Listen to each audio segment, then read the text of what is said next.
ये वीडियो केवल मनोरंजन हेतु है। हम किसी भी अंधविश्वास का समर्थन नहीं करते। इस वीडियो का क्रेडिट बेस्ट हिंदी कहानियन को जाता है।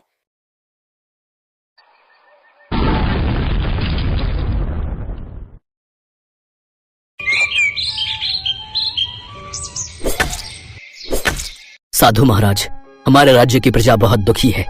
सब आपस में ही लड़ रहे हैं। लोग भूखे मर रहे हैं। कई वर्षों से बारिश नहीं हुई, फसलें तक पैदा नहीं हुई। मुझसे जितना हो सका मैंने किया, पर मैं कोई भगवान तो नहीं हूं। मैं चाहता हूं कि किसी भी तरह इस राज्य की प्रसन्नता फिर से वापस आ जाए, फिर चाहे उसके लिए मुझे कुछ भी करना पड़े। अगर आपके पास कोई उपाय हो तो बताइए। राजन, इस जंगल में 5 सुनहरी परियों का राज छुपा है। कहते हैं जो उन्हें खोज लेता है उसे अपार सुख मिलता है। अगर आपने 5 परियों के रहस्यों को सुलझा लिया, उनकी शर्तों को मान लिया, जो भी उन्होंने कहा वो आपने पूरा कर दिया, तो इस राज्य में पहले से भी कई गुना खुशियां लौट आएंगी। परंतु ये यात्रा कष्टों से भरी है। 5 सुनहरी परियां, क्या ये सच है? मैं इस रहस्य को जानना चाहता हूँ। अगर वो 5 सुनहरी परियां मुझे मिल गईं, तो वो जो कहेंगी मैं कर जाऊंगा, क्योंकि मैं अपनी प्रजा को खुश देखना चाहता हूँ। हाँ महाराज, ये सच है, पर यह यात्रा एक महान बलिदान की मांग करती है। उन परियों की खोज करने वाला सिर्फ वही व्यक्ति हो सकता है जो अपने स्वार्थ का त्याग कर सके। साधु की बातें सुनकर राजा रणजीत सिंह का मन विचलित हो जाता है। वह परियों की खोज के लिए तैयार होता है। साधु महाराज, ये कहकर तो आपने मेरे अहंकार को ललकारा है। अब तो मैं उन सुनहरी परियों को किसी भी कीमत पर खोज कर ही रहूंगा। आखिर ये मेरी प्रतिष्ठा और मेरी प्रजा की खुशियों का सवाल है। सेनापति, जंगल में चलने की तैयारी शुरू की जाए और हमारे साथ 10 साहसी योद्धा और हमारा सबसे जाबाज योद्धा अर्जुन जरूर होना चाहिए। जो आज्ञा महाराज। राजा अपने 10 साहसी योद्धाओं को लेकर जंगल की ओर बढ़ता है। जंगल में अंधेरा और धुंध है, पर राजा के हृदय में परियों को खोजने का संकल्प दृढ़ है। हम सभी को साहस के साथ आगे बढ़ना होगा। ये जंगल रहस्यमयी है और हमें हर कदम पर सतर्क रहना होगा। हम आपके साथ हैं महाराज। हमें विश्वास है कि आप इस रहस्य को सुलझा लेंगे। हमें भी खुद पर पूर्ण विश्वास है कि हम इस रहस्य को जरूर सुलझा लेंगे। सूरज निकलने से पहले इन 5 परियों का रहस्य सुलझ जाना चाहिए। सभी लोग सतर्क रहना। जंगल में चलते हुए अचानक एक चमकती हुई रोशनी उनके सामने आती है। यह पहली सुनहरी परी है। उसकी आंखें चांदनी जैसी चमक रही हैं। राजा रणजीत, अगर तुम मुझे पाना चाहते हो तो तुम्हें अपने अहंकार का त्याग करना होगा। क्या तुम इसके लिए तैयार हो? हाँ, मैं तैयार हूँ। मैं अपने राज्य की भलाई के लिए सब कुछ त्यागने को तैयार हूँ। ठीक है, अगर तुम अपना अहंकार त्यागने को तैयार हो तो मैं तुम्हें आशीर्वाद देती हूँ। अब तुम्हें एक दूसरा रास्ता दिखाई देगा, उस रास्ते में प्रवेश कर जाना। पहली परी राजा को अपना आशीर्वाद देती है और गायब हो जाती है। जंगल में अब और भी रहस्यमय रास्ते खुलते हैं। सैनिकों, दूसरे रास्ते के अंदर प्रवेश करो। जो आज्ञा महाराज।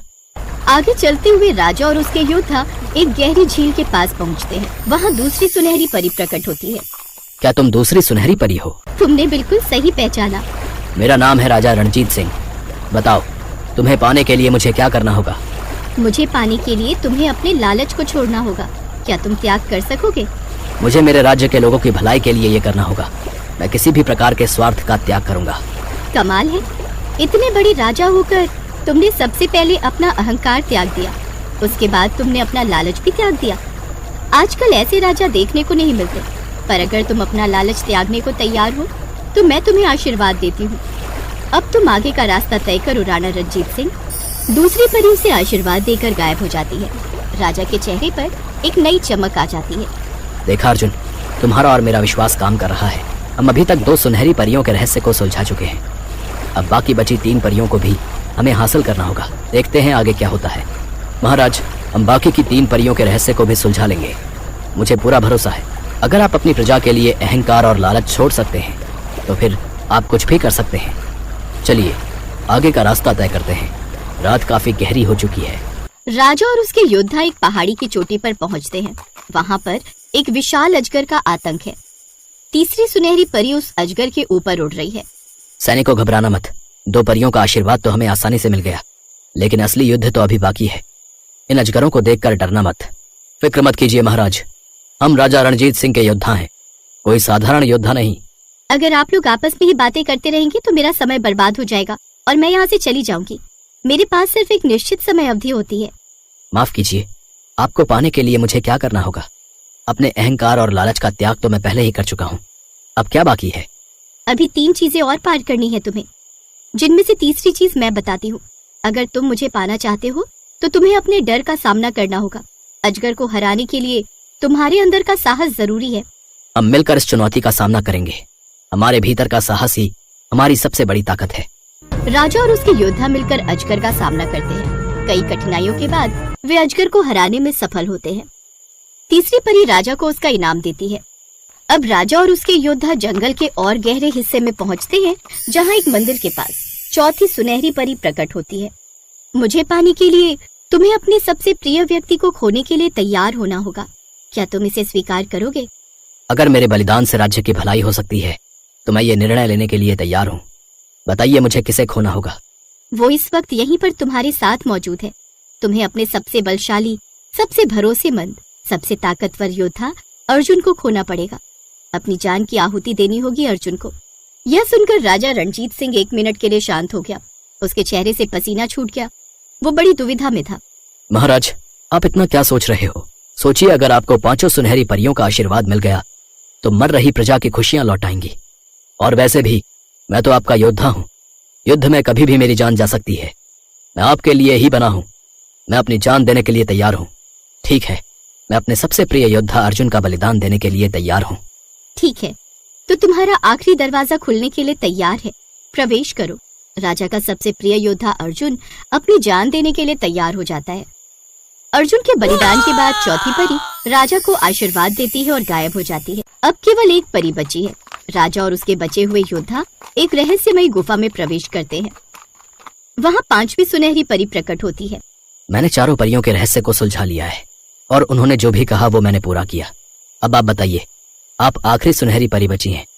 आपको पाने के लिए मुझे क्या करना होगा? तुम अपने अहंकार, लालच, डर और सबसे प्रिय योद्धा का त्याग तो पहले ही कर चुके हो, लेकिन मुझे पाने के लिए तुम्हें अब सबसे बड़ा बलिदान देना होगा। क्या तुम अपने राज्य का सिंहासन छोड़ सकोगे? सिंहासन छोड़ना? ये बहुत कठिन है, परंतु यदि ये राज्य की भलाई के लिए आवश्यक है तो मैं इसे भी त्यागने को तैयार हूँ। राजा रणजीत सिंह अपने राज्य के सिंहासन का त्याग करने की घोषणा करता है। 5वीं परी मुस्कुराती है और उसे एक अद्वितीय शक्तियों का वरदान देती है। राजा रणजीत सिंह अपने सिंहासन का त्याग कर एक साधारण जीवन जीने का निर्णय लेता है। राज्य में सुख, शांति और समृद्धि लौट आती है। सभी लोग राजा की महानता की प्रशंसा करते हैं। हमारे राजा ने हमारे लिए सब कुछ त्याग दिया। वो सच्चे नेता हैं। राजा रणजीत सिंह अब एक साधारण व्यक्ति के रूप में जंगल में रहकर 5 सुनहरी परियों का आशीर्वाद प्राप्त करता है। वह अब एक सच्चे संत की तरह जीवन जीता है। कहानी इस सीख के साथ समाप्त होती है कि सच्ची शक्ति और सच्चा सुख बलिदान, सच्चाई और निस्वार्थता में निहित है। 5 सुनहरी परियों की खोज केवल एक बाहरी यात्रा नहीं थी, बल्कि आत्मा की आंतरिक यात्रा भी थी।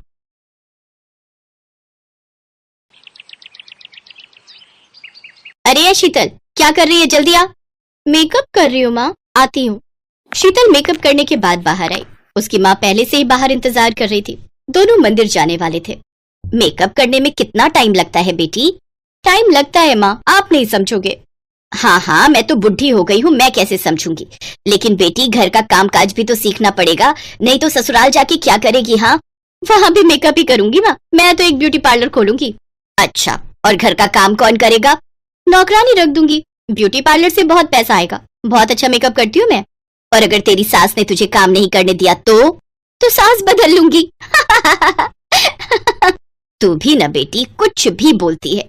अब चलो माँ, देर हो रही है। शीतल और उसकी माँ मंदिर चली गई। मंदिर में पंडित जी दोनों को बहुत अच्छी तरह से पहचानते थे। अरे मंजू बहन, बेटी जवान हो गई है, शादी वादी करवाओगी कि नहीं? हाँ पंडित जी, आपकी नजर में कोई अच्छा लड़का है क्या? है ना, मैं फोटो लेकर आता हूँ घर। उसी बहाने शीतल बेटी के हाथों का चाय भी पी लूंगा।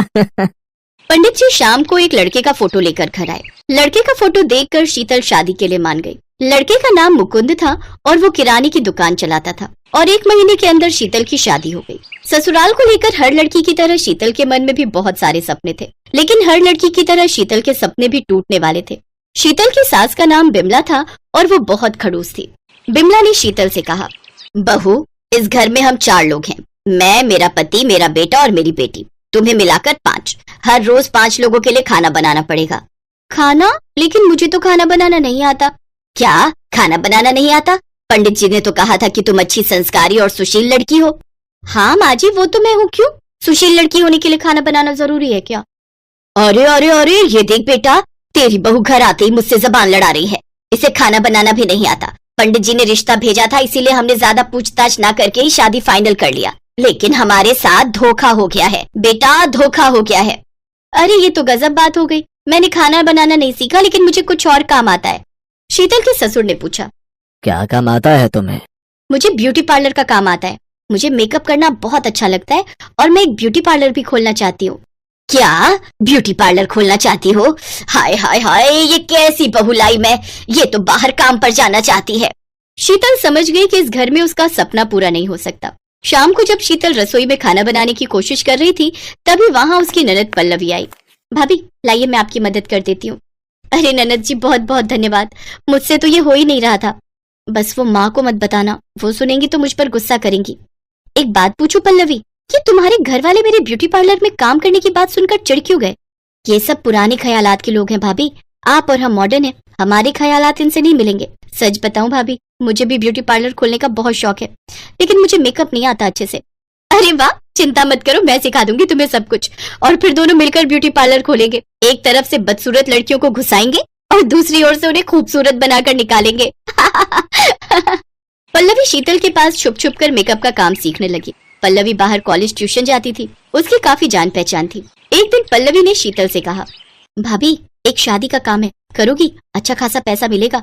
हाँ हाँ क्यों नहीं, घर पर कुछ बहाना बनाना पड़ेगा। घर पर बहाना बनाकर शीतल और पल्लवी शादी में मेकअप करने चली गईं। उन्हें अच्छा खासा पैसा मिला। लड़कियों को शीतल का काम इतना पसंद आया कि उन्होंने खुश होकर एक्स्ट्रा पैसे भी दिए। कुछ ही दिनों में मैं ब्यूटी पार्लर खोलूंगी, आ जाना सभी।